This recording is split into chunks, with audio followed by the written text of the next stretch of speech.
Kapatid na ron, alin po ang isa sa mga hula ng Biblia na pinagbabatayan natin ng ating pananampalataya na ang kapatid na Felix Manalo ang siyang sugo ng ating Panginoong Diyos sa mga huling araw na ito? Ang nakasulat po sa Isaias 46:11. Akin na ang buong sanlibutan.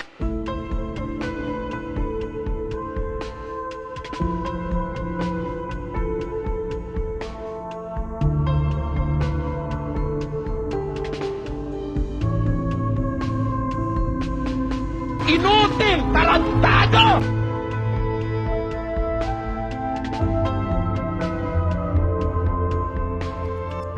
Na under sa domination ni Satanas. Take notice, I'm here already.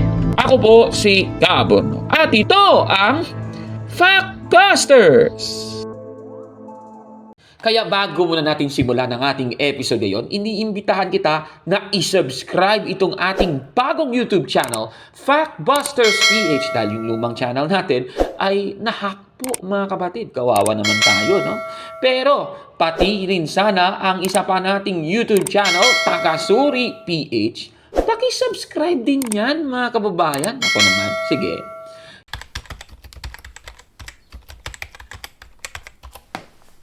Magandang araw mga kapatid and welcome na naman sa isang episode ng Factbusters PH.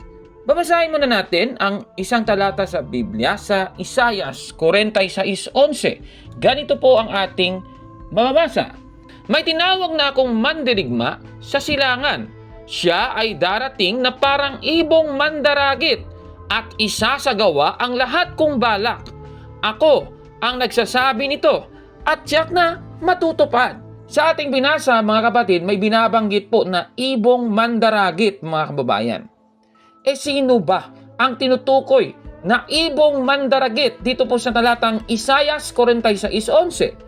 Babasahin po natin ang isang pahayag mula po dito sa Pasugo God's Message Magazine, May 2011 issue, sa page 5 sa article ni Dennis Lovendino na may pabagat na That no flesh should glory in His presence. Ganito po ang sinasabi.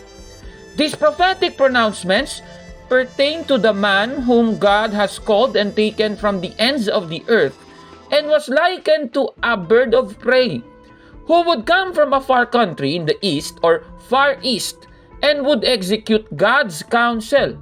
Isaiah 46:11. They found fulfillment when Brother Felix Manalo preached the gospel that liberated adherents from Protestantism and Catholicism to become God's servants in these last days.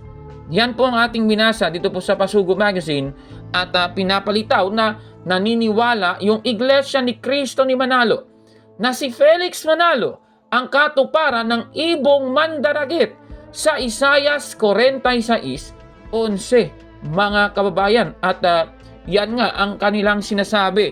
Panoorin nyo muna ang video na ito mga kapatid.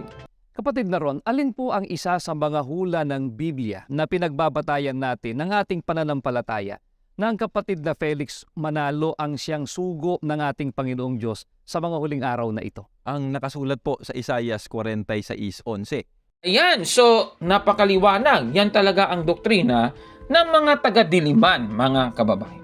Si Felix Manalo ba ang tinutukoy na ibong mandaragit sa Isaias 46:11? Alam ninyo mga kababayan, malalaman naman natin kaagad yan. Sa iba pang mga salin kasi, halimbawa itong nasa The Living Bible, ipinispecify po yung pangalan ng ibong mandaragit at yan daw ay ang taong si Ciro. Ayan, napakaliwanag sa talata. Si Ciro pala yung tinutukoy na ibong mandaragit sa Isaias 46:11 ayon po sa Biblia. Katunayan, binasa nga yan ng mga ministro ni Manalo sa programa nilang Reconnect. Panoorin natin yung dalawang ministro, kabilang na si Dan Omar Leibag sa video na ito. Kapatid na ron, alin po ang isa sa mga hula ng Biblia na pinagbabatayan natin ng ating pananampalataya na ang kapatid na Felix Manalo ang siyang sugo ng ating Panginoong Diyos sa mga huling araw na ito? Ang nakasulat po sa Isaias 46:11. Ang mga tumututol po ay nagtuturo na ang katuparan daw po ng binabanggit sa hulang ito na ibong mandaragit ay si Ciro na naging hari po ng Persya at hindi po ang kapatid na Felix Y. Manalo. Dahil malinaw naman daw po na mababasa ang pangalan ni Ciro sa Isaias 46:11 ng Saling The Living Bible. Mabuti kapatid na Ron, mga kaibigan, ay basahin po muna natin ang Isaias 46:11 mula po sa nabanggit na salin ng Biblia, itong The Living Bible, sa pagkakasalin na po sa wikang Filipino. Ganitong nakasulat dito po sa Isaias 46:11. Aking tatawagin yaong mabilis na ibong mandaragit mula sa silanganan, ang lalaking si Ciro mula sa malayo, at siya ay darating at susundin ang aking utos, aking sinabing gagawin ko at aking isasagawa. Mga kaibigan, marahil ay napansin po ninyo na sa saling ito ng Biblia, The Living Bible, ay tuwirang sinabi na si Ciro ang tinutukoy na ibong mandaragit. Ito po ang isang dahilan, mga kapatid na Rod. Kaya napagkamalan po ng iba na si Ciro ang tinutukoy na ibong mandaragit sa Isaias 46:11. Ayan, so binasa nila yung nasa The Living Bible ng Isaias 46:11. Pero anong kanilang reklamo sa nasabing salin, mga kababayan? Panoorin ninyo, mga kapatid. Kapatid na Dan, sa lahat po ba ng salin ng Biblia ay mababasa po ang pangalan ni Ciro sa talata? Hindi po, kapatid na Ron. Mga kaibigan, ang totoo kahit po sa alinmang matatandang manuskritong Ebreo ay hindi po mababasa ang pangalan ni Ciro sa Isaias 46:11. Ba, grabe naman yung reklamo na yan, ha? O, okay, sige, tingnan natin. Sabi nila, walang ibang matatandang salin daw ng Isaias 46:11 na nagsasabing si Ciro o si Haring Ciro yung tinutukoy na ibong mandaragit. Tanong, may iba pa bang mga salin ng Biblia na nagsasabi na si Ciro ang katuparan ng ibong mandaragit sa Isaias 46:11? Sisilipin natin, mga kababayan. Titignan natin itong isang salin ng Biblia, The Voice Bible, Isaiah 46:11, sinasabing, I am the one who called Cyrus, the bird of prey from the east. Ayan, klarong-klaro, si Ciro pala yung tinutukoy. Ayon po sa The Voice Bible na salin. Isa pang salin, ang Amplified Bible Classic Edition, na specify din, the man Cyrus who executes my counsel from a far country. Ayan, napakaliwanag. Yung ravenous bird from the east, yan daw ay si Haring Ciro, mga kababayan. Isa pang salin, itong salin ng mga taga Seventh-day Adventist Church, na kung saan, yan po ay dating inaniba ni Felix Manalo. Ito pong saling The Clear Word Bible. Yung sinasabi, I will call a man named Cyrus to carry out my plans against Babylon. Ayan, klarong-klaro, mga kababayan. Si Ciro talaga, mga kapatid, ang tinutukoy na ibong mandaragit sa Isaias 46:11. Pero kahit ganito na ang sinasabi ng ibang salin ng Biblia, ano ba ang naging sagot nila dito? Di panoorin natin. Kapatid na Dan, bakit po kaya nakalagay ang pangalan po ni Ciro sa saling ito? Kapatid na Ron, sapagkat ayon na rin po sa mga nagsalin ng translation na ito ng Biblia, ang sabi po nila, this book is a paraphrase of the Old and New Testaments. Para na rin po sa kapakanan ng ating mga ginigiliw na viewers, ano po ba ang ibig sabihin ng salitang paraphrase? Mga kaibigan, pakinggan po ninyo, babasahin po namin ang nakasulat dito po sa English-Tagalog Dictionary. Dito po sa page 712 ay ganito po ang ating mababasa. Paraphrase, magpakahulugan, pakahuluganan sa ibang pangungusap, pakahulugan, pagpapakahulugan sa ibang pangungusap. Kapatid na Ron, mga kaibigan, ayon po sa English-Tagalog Dictionary, ang salitang paraphrase ay katumbas ng magpakahulugan o pagpapakahulugan. Kung gayon po, mga kaibigan, ang mga nagsalin po ng The Living Bible ay nagbigay lamang po ng kanilang sariling pagpapakahulugan sa mga sinasabi po ng Biblia. At doon nga po sa preface ng saling ito ng Biblia ay inaamin po ng mga nagsalin na may mga panganib sa paraphrases. At sa kanilang pagsasalin ay ginagabayan sila ng kanilang pansariling paniniwala. At dahil nga po, kapatid na ron, ang paniniwala nila ay si Ciro ang tinutukoy na ibong mandaragit sa Isayas 46:11, kaya inilagay po nila o isiningit po nila sa talatang ito ang kanyang pangalan. Mga kaibigan, tandaan po natin, ang pangalan po ni Ciro sa talatang ito sa Isayas 46:11 ay hindi po bahagi ng banal na kasulatan, kundi idinagdag lamang po ito ng mga nagsalin ng The Living Bible dahil iyon po ang kanilang paniniwala na tinutukoy ng talata. Okay, sige. Tignan natin at susuriin. Ayon sa kanila, mga kababayan, pinagpilitan lang ng mga nagsalin ng Biblia base sa kanilang unawa na si Haring Ciro ang tinutukoy sa Isayas 46:11. E tanong, totoo ba ito, mga kababayan? Susuriin po natin yan, mga kapatid. Bakit po si Ciro o si Haring Ciro ang tinutukoy na ibong mandaragit sa Isayas 46:11? Titignan ninyo, mga kababayan, at sundan nyo po ang ating argument, mga kapatid. Ano? Puntahan natin yung ang dating Biblia na salin ng Isayas 46:11. May binabagit dito na ibong mandadagit mula sa silanganan. Ayan, napakaliwanag. Ano? Okay. Ano ba ang ginagawa ng ibong mandaragit? Kaya ang taong tinutukoy sa Isayas 46:11 ay kagaya ng ibong mandaragit. Alam naman natin, yung ibong mandaragit, mga kababayan, nandadagit po yan ng mga bangkay at mga patay na tao. Henesis 15:11, nakikita nyo po sa screen. At dito nga sa isang salin, yung ang salita ng Diyos, Tagalog Contemporary Version na nakalagay, dumadapo sa hinating mga hayop ang mga ibong kumakain ng patay. Ibig sabihin, yung ibong mandaragit, kumakain po yun ng patay, mga kababayan. Sa Isayas 18:6, mga kapatid, yung ibong mandaragit ay kasama po ng mga mababangis na hayop para kumain ng mga bangkay, mga kababayan. Ibig sabihin, itong ibong mandaragit ay isang mabangis na hayop at kumakain ng patay, mga kababayan. Kagaya ng isang ibong mandaragit na walang awa na kahit patay na ay kinakain pa rin, ano ba ang gagawin ng ibong mandaragit, mga kapatid? Balikan natin ang Isayas 46:11 kasi dito, yung ibong mandaragit ay galing sa silanganan. Okay. Ano mang gagawin niya? Basahin natin yung galing sa silanganan na ibong mandaragit kung anong gagawin. Sa 41:2 ng Isayas, ganito po ang sinasabi.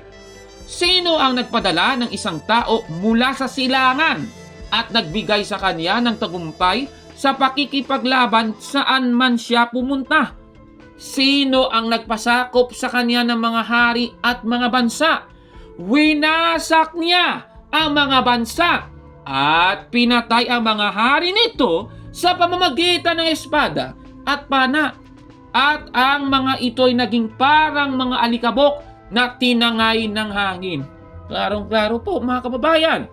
Ito pong tao na mula sa silanganan, mga kababayan, ng ibong mandaragit, wawasakin niya ang mga bansa, papatayin niya yung mga hari sa pamamagitan ng espada at pana. Wala palang awa itong ibong mandaragit na ito. Kagaya po ng ibong mandaragit sa mga previous verses nating binasa na kahit patay na ay kakainin niya pa, ganun din po yung tao na mula sa silanganan ayon po sa Isayas 41:2. Ang ibong mandaragit pala na mula sa silangan ay papatayin ang mga pinuno ng mga kaharian, mga kababayan. Sa isa pang ang salin, Isayas 46:11 ng Magandang Balita Biblia, yung galing sa silangan o sa silanganan ay isang mandirigma, mga kapatid. Klarong-klaro. At meron pong balak ang Diyos na isasagawa ng ibong mandaragit na ito. Tanong, ano ba ang balak ng Panginoon na tutuparin ng ibong mandaragit na ito? Kung ang binasa natin kanina, mga kababayan, ay Isayas 46:11, ang babasahin ko naman, Isayas 46:13. Ganito po ang ating mababasa. Malapit na ang araw ng pagtatagumpay. Ang pagliligtas ko'y hindi na magtatagal. Ililigtas ko ang Jerusalem at doon ko bibigyan ng karangalan ang bayang Israel.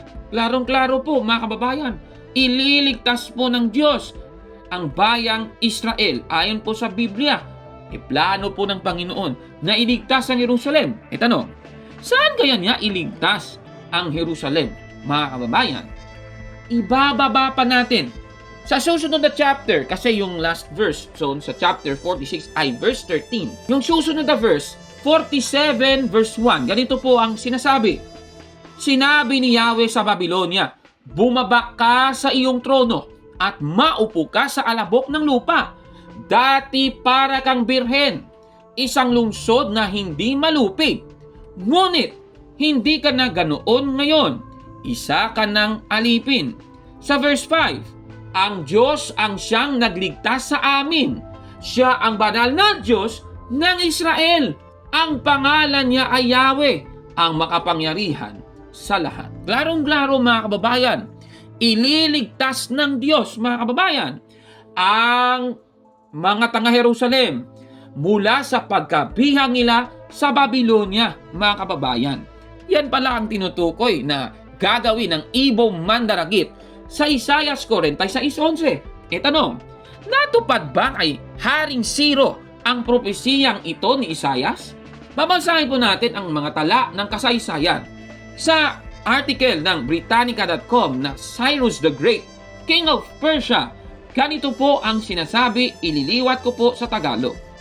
Si Cyrus the Great, tinatawag ding Ciro Ikados, mananakop na nagtatag ng imperyong Achaemenian na nakasentro sa Persya at binubuo ng malapit na silangan mula sa ang dagat Aegean patungong silangan mula sa Indus River.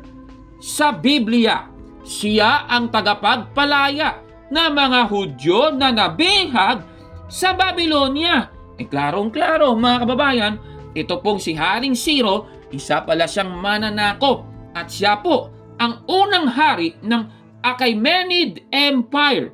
Ayan, nakikita nyo sa screen ang mapa ng sakop ng nasabing Achaemenid Empire mga kababayan. Ayon naman sa isang tala ng kasaysayan sa World History Encyclopedia sa article na Cyrus the Great ni Daan Nijsen, ganito po ang sinasabi. Si Cyrus II, na kilala rin bilang Cyrus the Great, ay ang ika-4 na hari ng Anshan at ang unang hari ng Achaemenid Empire.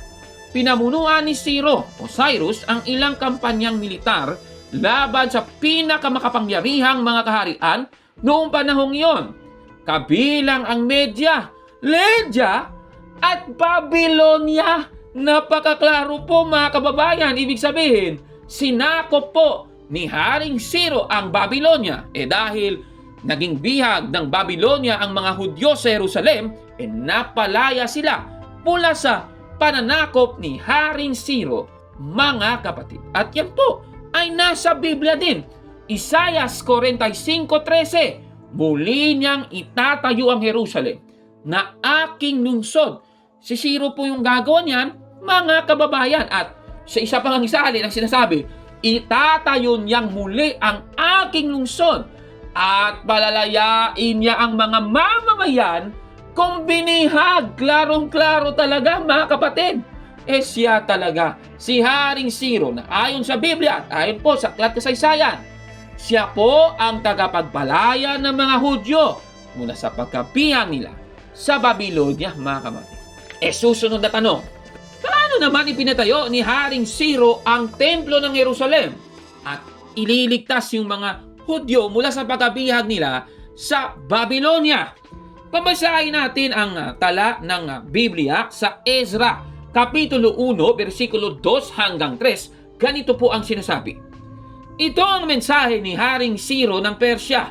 Ibinigay sa akin ng Panginoon, ang Diyos ng kalangitan, ang lahat ng kaharian dito sa mundo, at ipinagkatiwala niya sa akin ang pagpapatayo ng templo para sa kanya roon sa Jerusalem na sakop ng Huda.